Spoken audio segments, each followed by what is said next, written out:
नारनौल से एक बहुत बड़ी खबर सामने आई है। हरियाणा के और पूरे देश में प्रसिद्ध हैं मशहूर हास्य कवि सुरेंद्र शर्मा की अगर बात करें तो उनके साथ करोड़ों की धोखाधड़ी हुई है। सुरेंद्र शर्मा के फर्जी हस्ताक्षर कर लिए गए और करोड़ों की उनकी जमीन को हड़प लिया गया। ये आरोप उनकी तरफ से लगाए गए हैं। सुरेंद्र शर्मा के परिजनों के भी फर्जी हस्ताक्षर किए गए, ये उनका कहना है। सुरेंद्र शर्मा ने पुलिस को मामले की शिकायत दी है और डीसी की तरफ से जांच कमेटी गठित करने के आदेश दे दिए गए हैं। लेकिन ये बहुत बड़ी खबर है। सुरेंद्र शर्मा को कौन नहीं जानता, बहुत मशहूर कवि हैं ये।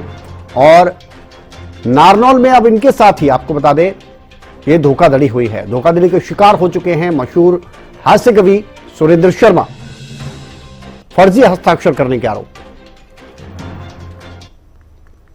मुझे एक वकालतनामा मिला अभी 2-3 महीने पहले, जिसमें मैंने देखा कि मेरे सिग्नेचर जाली है इसमें। तो मुझे ये लगा कि इसका कहाँ दुरुपयोग हुआ है, इसकी मुझे जानकारी होनी चाहिए। ऐसी प्रॉपर्टी है जो मेरी बची हुई है, जिसका यहाँ दुरुपयोग किया गया है, उसका गलत इस्तेमाल नहीं हो। तो इसलिए मैंने पुलिस में कंप्लेंट डाली थी कि इसकी जानकारी करके मुझे इसकी जानकारी दे दी जाए। उसमें और भी मेरे बुआ जी के बच्चों के जो इतने भी सहन है वो सारे गलत थे। इसी साहब ने 3 लोगों की कमेटी बैठा दी कि इसकी जानकारी करके वो उस पर निर्णय लेंगे। जो भी ब्राह्मणों के लिए कोई धर्मशाला नहीं है तो हम ये धर्मशाला बना दे देते हैं। 2-3 साल हो गए नहीं काम बन पाया, तो पिताजी मेरे से कभी मेरी इच्छा है कि हम गांव वालों को धर्मशाला बना करके दें।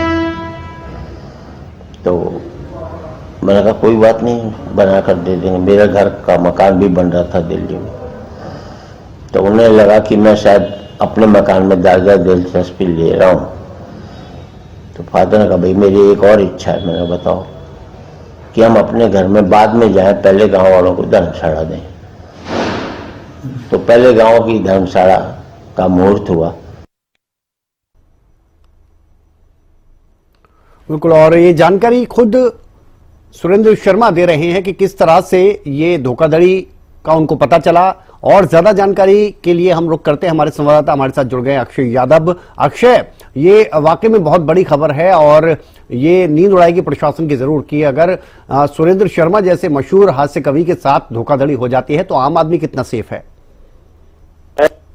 बता दें, ये पूरा मामला महेंद्रगढ़ के नांगल चौधरी से संबंधित है, क्योंकि जो मशहूर हास्य कवि सुरेंद्र शर्मा वो महेंद्रगढ़ जिले जो नांगल चौधरी का क्षेत्र है, उनके गांव सरेली और नांगल चौधरी में उनकी काफी भूमि है। और करीब 60 से 70 साल पहले वो दिल्ली के अंदर भी रहने लगे थे, लेकिन मूल रूप से वो महेंद्रगढ़ जिले के रहने वाले थे। उनके जो फर्जी हस्ताक्षर करके जो जमीन का जो फर्जीवाड़ा है वो किया गया है।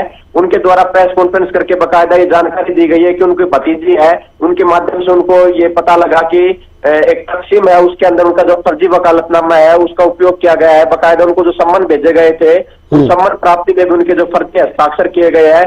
दरअसल उन्होंने गांव के अंदर एक धर्मशाला का निर्माण करवाया था, उस धर्मशाला को ग्रामीणों के लिए फ्री में उपयोग करने के लिए दिया था। लेकिन उस धर्मशाला के अंदर एक स्कूल चल रहा है, उस स्कूल में 25% के करीब बच्चे उनको निःशुल्क पढ़ाने और स्कूल का जो नाम है उनके पिताजी के जो दादाजी है उनके नाम पर करने की बात कही। तो आरोपियों ने उसके बाद आनाकानी की और उसके बाद उन्होंने जब पूरे मामले की तहकीकात शुरू की और पुलिस को शिकायत दी कि उनके जो वकालतनामा उस पर जो फर्जी हस्ताक्षर हुए उनकी जानकारी ऐसी उनकी मिली है, तो उन्होंने पुलिस से इस मामले में शिकायत दी थी। और जांच में पता लगा कि उसके बाद जो सम्मन है उनमें भी उनके जो फर्जी हस्ताक्षर उनका मामला सामने आया है। आज उनके द्वारा एक प्रेस कॉन्फ्रेंस की गई और साथ ही मामले की जांच के लिए जो जिला उपायुक्त और जो एसपी है उसको एक पत्र है उनकी तरफ से शिकायत पत्र सौंपा गया है। और फिलहाल जो महेंद्रगढ़ जिला उपायुक्त उनकी तरफ से कमेटी का गठन किया गया है।